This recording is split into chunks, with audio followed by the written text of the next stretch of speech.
Bismillahirrahmanirrahim. Assalamualaikum warahmatullahi wabarakatuh. Alhamdulillah, alhamdulillahirabbil alamin. Wa bihi nasta'inu ala umurid dunya waddin. Wassalatu wassalamu ala asrofil anbiya'i wal mursalin Sayyidina Muhammadin wa ala alihi wa sahbihi ajmain. Amma ba'du. Rabbi shrah li sadri wa yassir li amri wahlul 'uqdatam min lisani yafqahu qawli. Rabbi zidni ilma warzuqni fahma birahmatika ya arhamar rahimin. Pertama-tama puji syukur kepada Allah Subhanahu wa taala yang senantiasa memberikan kita kesehatan, kita bisa hadir lagi, bermajelis lagi, saling menguatkan sebelum beraktivitas.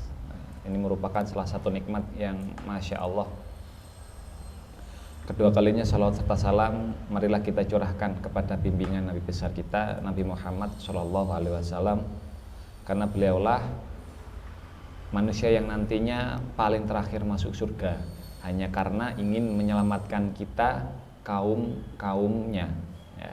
Orang-orang yang nantinya akan mendapatkan syafaat dari Rasulullah SAW, ya. Insya Allah di pertemuan kali ini teman-teman, saudara-saudaraku yang tercinta, Mas Aswin, Mas Maftu, dan Mas Wendy, saya ingin mengajak sekilas kembali lagi melanjutkan dari apa yang saya ceritakan di pertemuan sebelumnya, yakni salah satu kisah dari orang solih, orang yang paling dekat dengan Rasulullah SAW. Siapa itu? Dia adalah Abu Bakar As-Siddiq. Bila mana di pertemuan sebelumnya, pembahasan sebelumnya, saya sudah mengajak teman-teman untuk menggali beberapa informasi, ya, mencari tahu nama aslinya siapa, anaknya berapa, istrinya jumlahnya berapa. Untuk kali ini saya akan mengajak teman-teman lebih kepada peran-peran Abu Bakar ketika mendampingi Rasulullah ketika perang maupun kepribadian dari Abu Bakar As-Siddiq. Masya Allah, ya. Salah satu kisah yang akan saya sampaikan adalah peran Abu Bakar di waktu perang Badar, ya. Dikisahkan di sini, ya, Abu Bakar saat itu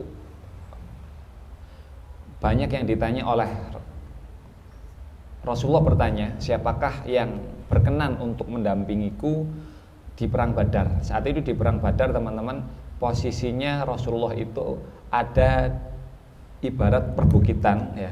Di bukit itu tadi bahwa ini terjadi perang dan Rasulullah berada di bukit di atas. Jadi otomatis secara nggak langsung kaum musyrikin, ya, orang-orang kafir Quraisy ini bisa melihat Rasulullah bahwa targetnya itu Rasulullah ada di sana. Dan saat itu ditanya siapa yang berani untuk mendampingi Rasulullah, menjaga Rasulullah, Mas Aswin lebih tepatnya. Dan ternyata siapa yang berani menjawab, nggak ada satupun yang berani mendampingi Rasulullah, ya. Karena resiko, karena posisinya sangat strategis untuk dilihat oleh siapapun, oleh musuh. Maka satu-satunya yang berani mengajungkan diri adalah Abu Bakar As-Siddiq untuk menemani beliau, dan disusul oleh pemuda-pemuda dari Ansor. Begitu ya Mas Asun, ya.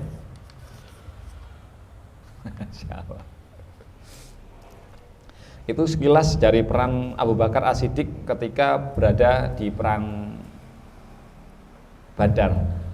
Dan ada lagi dikisahkan di situ anaknya Abu Bakar yang saat itu belum masuk Islam, Mas Aswin, ya. Namanya adalah Abdurrahman bin Abu Bakar. Bukan Aswin bin Abu Bakar, ya, tapi Abdurrahman bin Abu Bakar. Abdurrahman bin Abu Bakar ini ternyata saat itu melihat Abu Bakar berada di sisi Rasulullah, ya, berada dekat, ya. Rencananya oleh anaknya sendiri, Abdurrahman ini tadi ketika masih belum masuk Islam di perang Badar tadi mau memanah Abu Bakar, mau dipanah, ya. Sudah menarik panahnya, tinggal melesatkan. Abdurrahman nggak jadi, pikir dua kali, iki bapakku masa iya gara-gara kayak gini terus aku harus memanah dia, memanah ayahku sendiri. Nah, akhirnya diurungkan hingga pada akhirnya perang Badar pun selesai.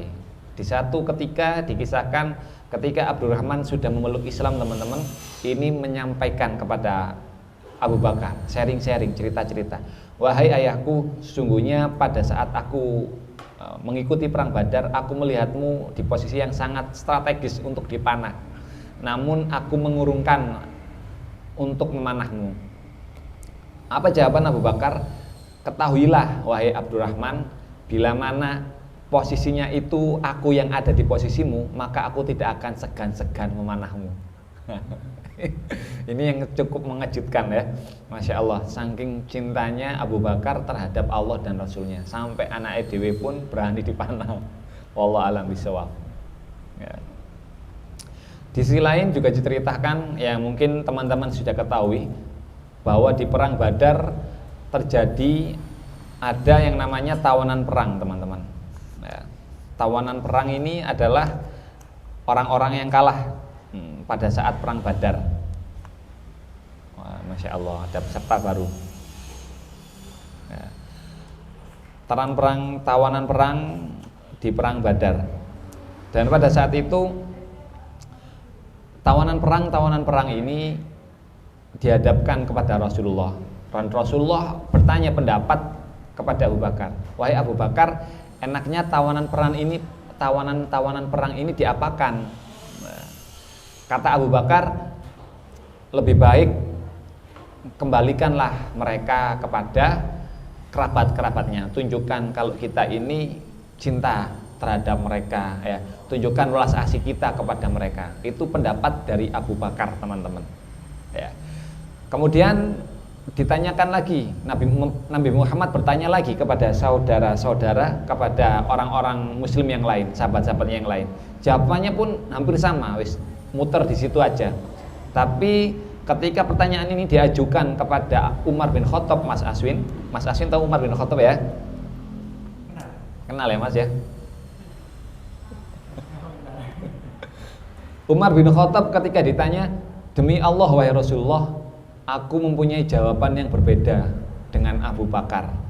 Andai saja Abu Bakar itu tadi, andai saja lebih baik mereka-mereka ini, tawanan-tawanan perang ini, panggil saudara-saudaranya, ya. Misalkan Ali dengan kakaknya Ali, suruh Ali untuk memenggal kepalanya Ali, kakaknya Ali maksudnya, mohon maaf. Umar bin Khattab, panggil saudara-saudaraku dan aku akan menggorok lehernya, memenggal kepalanya. Siapa tadi? Saudaranya Umar bin Khattab sendiri, sepupunya lebih tepatnya. Nah, dan ulus usalan itu teman-teman ternyata oleh Rasulullah ditolak mentah-mentah. Gak masuk belas sih Umar bin Khattab ini, mengerikan usulannya. Wes nggak bisa. Rasulullah lebih condong dengan jawabannya Abu Bakar As-Siddiq yang cinta damai, yang welas asih. Tapi ketika malam tiba, ya ini Masya Allah terjadi hal yang sangat luar biasa. Nah, ini ada ayatnya, nggak ada di sini. Oh ini ada ayatnya di surat Al-Anfal ayat 67. Nah, akhirnya pada malam hari itu firman Allah turun, yaitu di ayat Al-Anfal ayat 67, ya, yang berbunyi, tidak patut bagi seorang nabi mempunyai tawanan sebelum ia dapat melumpuhkan musuhnya di muka bumi. Ternyata pendapatnya Umar bin Khattab lebih sesuai dengan apa yang Allah perintahkan, ya. Pada saat itu ketika tahu kabar itu teman-teman, yang terjadi adalah Nabi Muhammad sama Abu Bakar ini nangis terseduh-seduh. Saat itu Umar bingung melihat keadaan itu, dan ini mustahil mustahil Abu Bakar As-Siddiq dan Rasulullah menangis kalau bukan perkara-perkara yang berat, bukan perkara-perkara untuk umat. Mustahil nangisnya hanya karena melihat drama Korea, mustahil ya, karena nggak ada drama Korea zaman itu. Mustahil nangisnya hanya karena gembalanya hilang, ya, sapinya hilang satu, nggak kayak gitu, ya. Nangisnya itu berkelas, ya, nggak remeh, nggak hanya karena dipatah hati, ya, nggak kayak gitu. Itu generasi akhir zaman aja yang terjadi. Ya. Mereka Rasulullah dan Abu Bakar menangis sekali, dan Umar bin Khattab mendatangi mereka. Oh, wahai Abu Bakar, sampaikan kepadaku, kenapa kalian menangis? ceritakan kepadaku agar aku ikut menangis. Bila pun ternyata itu enggak membuat aku menangis, aku akan berpura-pura menangis. Saking taunya kalau apa yang ditangisi oleh mereka-mereka ini pasti hal-hal yang sangat penting. Dan itu tadi ternyata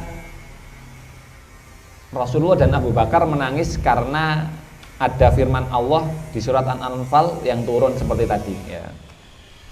Masya Allah, itu sekilas dari kisah Abu Bakar di perang Badar. Ada lagi kisah yang luar biasa tentang penyikapan Abu Bakar As-Siddiq. Nah,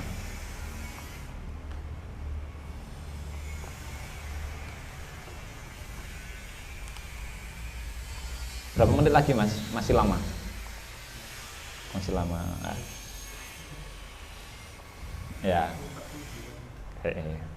Kisah yang terakhir dari Abu Bakar As-Siddiq adalah kisah ketika salah satu sikap teguran dari Allah terhadap Abu Bakar yang Masya Allah sekali. Mungkin sebagian dari teman-teman sudah tahu, yakni saat itu